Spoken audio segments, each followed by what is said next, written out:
હવામાન વિભાગની આગાહીના અનુસંધાને માનનીય શ્રી કલેક્ટર સાહેબ જૂનાગઢની સૂચના અનુસાર આ કચેરીમાં 20/4/7 કંટ્રોલ રૂમ શરૂ કરી દેવામાં આવેલો છે। કોઈપણ વ્યક્તિને કાંઈ પણ પ્રોબ્લેમ હોય તો ગમે ત્યારે તે કંટ્રોલ રૂમનો સંપર્ક કરી શકે છે। અમારા કંટ્રોલ રૂમના નંબરો પણ જાહેર કરી દેવામાં આવેલા છે।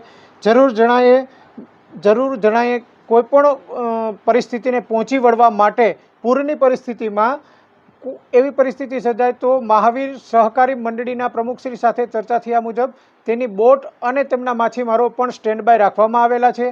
તેમજ આ તાલુકાના અમુક ગામોમાં જે દરિયાની નજીકના ગામો છે તેમની અંદર સાયક્લોન સેન્ટર સ્થિત કરવામાં આવેલા છે। આ સાયક્લોન સેન્ટરોને એકદમ અદ્યતન હાલની સ્થિતિમાં સુદૃઢ કરવા માટે તાલુકા વિકાસ અધિકારી શ્રીને લેખિત સૂચના પણ અપાઈ જવામાં આવેલી છે।